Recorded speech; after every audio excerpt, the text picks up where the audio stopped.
Bonjour à tous, bienvenue dans l'émission Ma Devise. Ma Devise est une émission qui reçoit des prêtres, des religieux, des religieuses avec qui nous parlons, nous partageons sur leur expérience de prêtre, avec qui nous échangeons. Celui que nous allons recevoir aujourd'hui est prêtre Eudis, le deuxième prêtre ivoirien de la communauté Saint-Jean-Eudes. Et il a fait un peu partout, il a été en Côte d'Ivoire, en service, il a été au Bénin, il était en France. Aujourd'hui, il est en mission au Canada.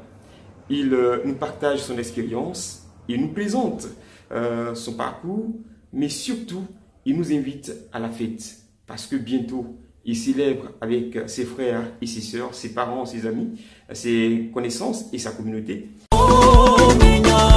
Bonne nouvelle, Honoré Kwasika Blanc Ngouan, prêtre eudiste, à 25 ans. 25 ans au service de Jésus-Christ. 25 ans au service de l'Église catholique. Voici le jour que fit le Seigneur. 1993-2018, jour de fête et de joie. Ensemble, chantons au Seigneur notre action de grâce pour tous ses bienfaits au cours de l'Eucharistie du dimanche 22 juillet 2018 à 10h30 au centre de spiritualité Saint-Jean-Eudes d'Abata. Venez tous célébrer les merveilles du Seigneur, notre Dieu, pour son Fils et son serviteur, le Père Honoré Kwasika Blanc Ngouan, prêtre eudiste, 07 91 90 56 47 36 34 11.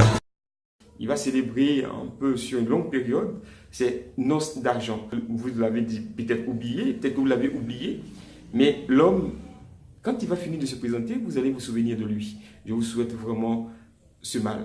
C'est tout le mal que je vous souhaite, de le reconnaître et surtout de le soutenir. Il a besoin de vos prières. Qui est l'homme?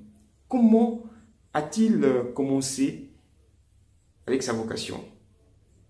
De tout cela, il sera question dans cette capsule.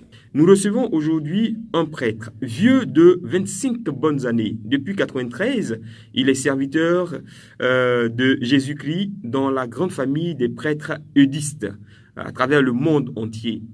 Il est ivoirien et il revient au pays célébrer avec ses parents, ses amis, ses frères et sœurs. Nous l'avons on va dire chopé, non, on le reçoit comme invité grâce à la dextérité du révérend père Hervé-Louis Yodé qui nous a fait signe en nous disant, écoutez, j'ai un frère de la famille des prêtres eudistes qui célèbre ses 25 ans, est-ce que cela vous intéresserait de parler avec lui?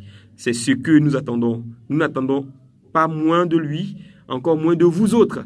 Vous connaissez un prêtre, une religieuse, un religieux qui célèbre, qui est jubilaire, 5 ans, 10 ans, 15 ans, 25 ans, 20 ans, 30 ans, 40 ans, 50 ans de prêtrise, appelez-nous, nous viendrons vers vous, invitez-nous, nous allons recevoir votre invité et nous allons parler avec votre parent, votre ami, votre connaissance. Vous connaissez un prêtre qui, ma foi, est dans son ministère, hein, mais il a une difficulté au niveau de la santé. L'Église se doit d'être à côté de lui, autour de lui. Et si nous mutualisons nos ressources, on peut lui venir en aide. Vous nous invitez, on va parler avec lui de sa souffrance, comment est-ce qu'il vit son temps de souffrance.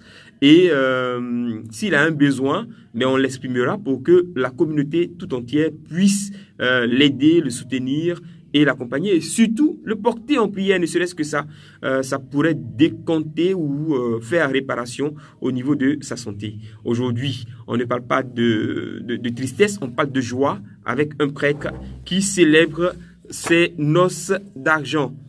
Il s'agit du révérend père Honoré Kwasika Blanc Ngouan. Il est prêtre eudiste. Et c'est avec lui que nous allons faire cette émission. Mon père, bonjour. Bonjour. Vous allez bien? Je vais très bien. D'accord. Si on vous demandait de vous présenter en quelques instants, en quelques minutes, que diriez-vous de vous? Avant de me présenter, je voudrais d'abord dire un sincère merci à vous, Monsieur Kipré, qui me donnait l'opportunité de venir partager ma joie, me faire connaître davantage par les réseaux sociaux de mes frères et sœurs chrétiens, catholiques et de l'Église aussi d'Afrique, de Côte d'Ivoire. Je voudrais dire un sincère merci également au Père Hervé Yodé qui a accepté de présider le comité d'organisation de ces noces d'argent que je suis venu célébrer avec ma communauté. Je suis le Père Honoré Kwasi Ngouan, eudiste, deuxième eudiste ivoirien, après le Père Basile Direngbin. C'est pas vrai. Et en ma qualité d'aîné, je viens aussi donc pour célébrer ces noces, pour dire à tous mes frères et sœurs que ma vocation, eh bien, qui a commencé il y a de cela, je pourrais dire une trentaine d'années, en compagnie des pères eudistes qui sont venus de France à l'appel de l'Église de Côte d'Ivoire pour travailler à la formation des prêtres locaux, diocésains, et qui ont fondé le grand séminaire d'Agnaman, le moyen séminaire de Yopougon, eh bien, ont fait à leur suite eh bien, des petits, parmi lesquels, parmi ces enfants qu'ils ont accouchés, eh bien, il y a des eudistes africains et ivoiriens. Et nous sommes autour d'une vingtaine, mais une soixantaine pour toute l'Afrique aujourd'hui. Après 60 ans de présence de mission en Afrique, puisque de la Côte d'Ivoire, nous avons élargi notre mission au Bénin et ensuite au Burkina. Et aujourd'hui, nous sommes au Kenya et au Togo. C'est pour moi, donc, en me présentant, en venant célébrer ces noces, de dire merci au Seigneur pour ce que, eh bien, il a permis à l'Église, au Père eudiste, de faire au service de l'Église et de l'Église de Côte d'Ivoire et partant de l'Afrique. Quel est le rôle des prêtres eudistes dans le monde? Les prêtres eudistes ont été fondés par le fondateur, le Père Jean-Eudes, Saint Jean-Eudes, au XVIIe siècle, pour eh bien, assurer non seulement une mission d'évangélisation, mais spécifiquement une mission de formateur des bons ouvriers de l'Évangile. Et c'est comme ça que, dès le début, bien, ils ont essaimé, en ce moment-là, de grandes réformes de la formation du clergé, et bien, les séminaires, à Rennes, à Caen, un peu partout en France. Et après je pourrais dire tout juste avant le Concile Vatican II, l'archevêque et émérite cardinal, aujourd'hui défunt, Monseigneur le cardinal Bernard Yago, a demandé aux eudistes de venir eh bien, pour aider à la formation eh bien, des prêtres et à la fondation des séminaires en Côte d'Ivoire. C'est ainsi que nous sommes arrivés depuis 1959 et depuis, eh bien, nous avons continué notre mission et avec, au service donc, du clergé local, au service de nos différents diocèses, nous continuons cette mission. Et vers les années 80, 82, 83, eh bien, ces eudistes qui étaient, après le grand séminaire, après avoir essaimé, formé beaucoup de membres du clergé, eh bien, ont aussi eu la mission de continuer l'évangélisation dans les paroisses, et particulièrement le plateau de Yopougon. Ils sont arrivés autour des années 72-73, eh bien, en fondant la paroisse Saint-André de Yopougon, et après la paroisse Saint-Joseph, la paroisse Notre-Dame de l'Annonciation, la paroisse Saint-Marc, et on pourrait dire tout le plateau de Yopougon, eh bien, ont aussi eh bien, mis sur pied eh bien, beaucoup d'associations. Et les jeunes qui ont vécu avec les pères eudistes ont commencé petit à petit à s'intéresser à la vie des pères eudistes, et en tant qu'enfants de chœur, dans le groupe des enfants de chœur à Saint-André, nous avons petit à petit eu envie aussi de suivre ce modèle de père missionnaire engagé en fraternité, à vivre donc en communion fraternelle, à vivre l'ensemble de la mission. Et c'est ainsi que petit à petit, l'intérêt est venu de vouloir ressembler un peu à ses pères.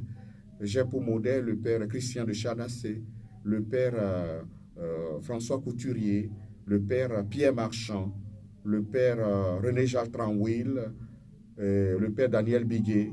Voilà pour moi. Tous des eudistes. Tous des eudistes. Après eux est arrivé donc à leur suite les deux premiers ivoiriens, le père Barthélemy Gansaoré, mais d'abord le père Basile Direngben, qui est le tout premier eudiste ivoirien, mais le deuxième africain, après Jacob Agossou. Et tous ceux-là ont été pour nous des modèles, et nous ont ouvert donc un chemin de savoir se donner à Jésus-Christ au service de l'Église dans un idéal, je pourrais dire particulier, qui est celui d'être un ensemble pour la mission, se mettre ensemble et dans une communion fraternelle, communion de prière, mais aussi communion missionnaire. Et c'est comme ça que ils nous ont intéressés, que je me suis engagé. Et nous étions un petit groupe d'enfants de chœur et qu'on animait, que les pères eux-mêmes animaient, accompagnaient dans le groupe vocationnel, nous l'avons intégré. Et tout en le faisant, nous sommes intéressés aussi à des activités. J'étais catéchiste, lecteur, et petit à petit, j'ai senti le besoin de faire comme eux, mais j'ai demandé à entrer au grand séminaire. Et j'ai été aussi épaulé par mes parents, qui m'ont aussi... Eux-mêmes chrétiens? Eux-mêmes étant chrétiens, et qui m'ont épaulé. Mon grand-père, Kwasi Kobri, est le premier catéchiste du village de Zaranou, et qui a bâti même l'église de Zaranou, et qui m'a vraiment soutenu. J'allais passer même les vacances avec lui pour mieux comprendre un certain nombre de choses. Et voilà. J'ai fait donc le moyen séminaire de Yopougon. Et j'ai terminé donc mes études secondaires avec le cours secondaire secondaire catholique de Gagnois, sous la houlette du directeur, le père Abledago, Pierre. Et après, je suis rentré au grand séminaire et j'ai fait ma philo au séminaire d'Agnaman. Et ensuite, j'ai intégré le groupe donc je pourrais dire des novices. Mais chez nous, on parle d'un peu c'est pas le noviciat, on parle de l'année spéciale que je suis allé faire en France. Et après la France, j'ai fait une année d'études au Saint-Sèvres et je suis allé au Bénin. Tout de suite, pendant la formation, à la suite donc du père Jacob Agossou, pour aller fonder la mission au Bénin. À la suite du père Pierre Marchand et le père... comment il s'appelle, notre aîné, le père Didier Lefebvre, qui nous avait précédé de quelques années là-bas. Nous les avons rejoints et tout en étant grand séminaire. Là, vous étiez déjà prêtre ordonné? Non. Non, en tant que grand séminariste, mais avec deux aînés prêtres, Jacob Agossou, Jean-Marie Akoum, moi et mon condisciple, mon frère de promotion, le père... Vous ne perdez pas de temps avant de donner le pouvoir à vos séminaristes? Non, parce que déjà, les séminaristes que nous accueillons, après un temps de discernement qu'on appelle un temps d'aspirana, eh bien, ils intègrent déjà la vie communautaire. Et tout en continuant les études, ils font l'expérience communautaire pour apprendre à se faire connaître et apprendre à mieux nous connaître et à s'initier à l'idéal de vie que propose cette congrégation qui est en 4 dimensions, approfondir donc l'intimité avec Jésus-Christ à travers la prière personnelle et communautaire, apprendre à se soutenir communautairement par une vie fraternelle, mais apprendre aussi à travailler ensemble, à porter ensemble le poids de la mission et la joie de la mission.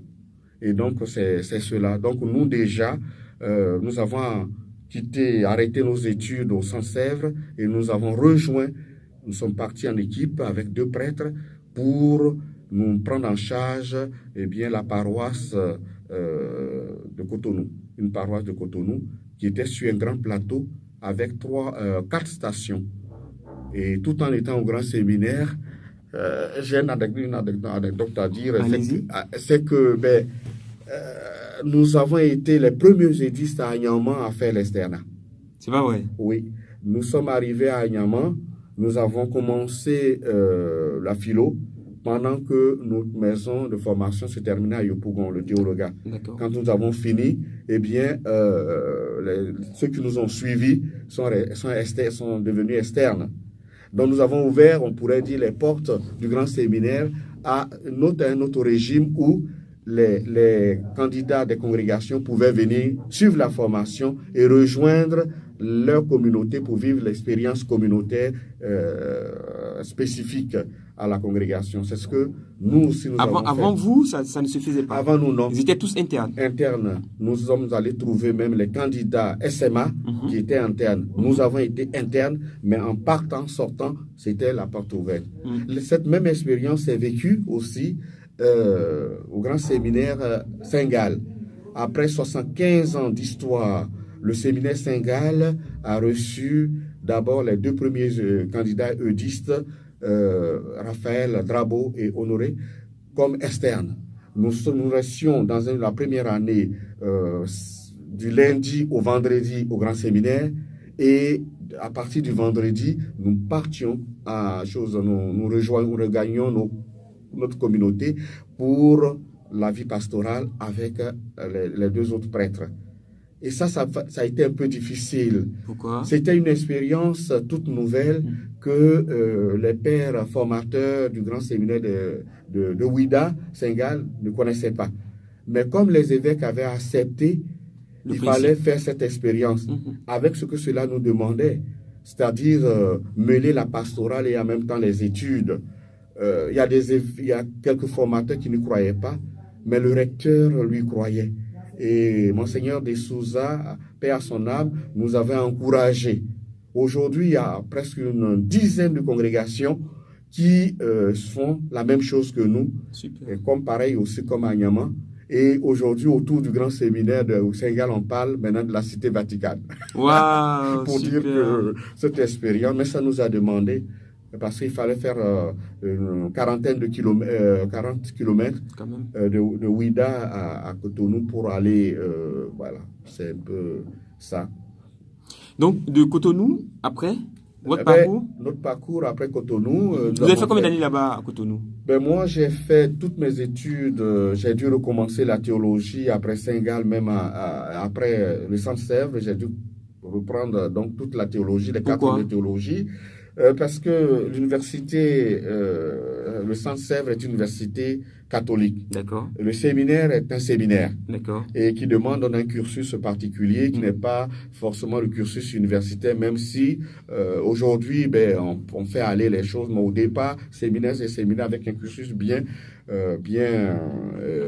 un programme bien défini qu'il fallait respecter selon les normes de Rome. Et donc, quand on est arrivé l'un dans l'autre, c'était bien qu'on reprenne. Et je ne regrette pas d'avoir fait ça.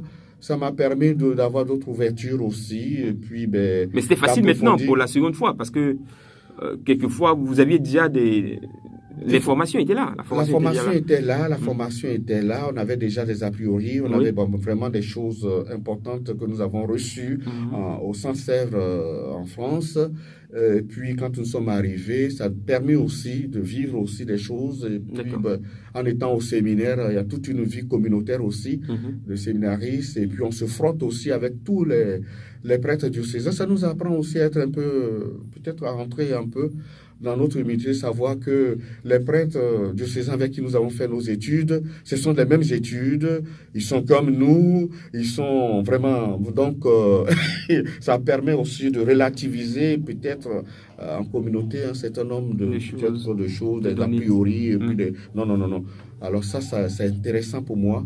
Et je suis prêtre eudiste parce que aussi prêtre comme les autres prêtres diocésains, mais avec un idéal particulier que je vais vivre. Mais je ne suis pas différent d'eux au niveau connaissance, au niveau du témoignage, et au niveau d'un instrument, ou du moins d'un disciple du Christ que nous voulons être. Nous sommes tous à la même enseigne au service de l'Église, bien sûr avec des spécificités particulières. C'est tout simplement ça. Ce monsieur est un véritable ver à information historique. Ce monsieur est une réserve intarissable. Deuxième prêtre ivoirien, prêtre eudiste, mais un prêtre qui, à l'échelle internationale, a fait beaucoup de chemin. Est-ce que son histoire vous intéresse? Est-ce que vous avez envie de connaître la suite? Ne quittez pas. On se donne rendez-vous pour la prochaine capsule pour découvrir et redécouvrir l'homme et en savoir un peu plus sur lui. Père Honoré Kwasi Kablan-Ngouan, merci beaucoup pour toutes ces informations que nous ne savions pas.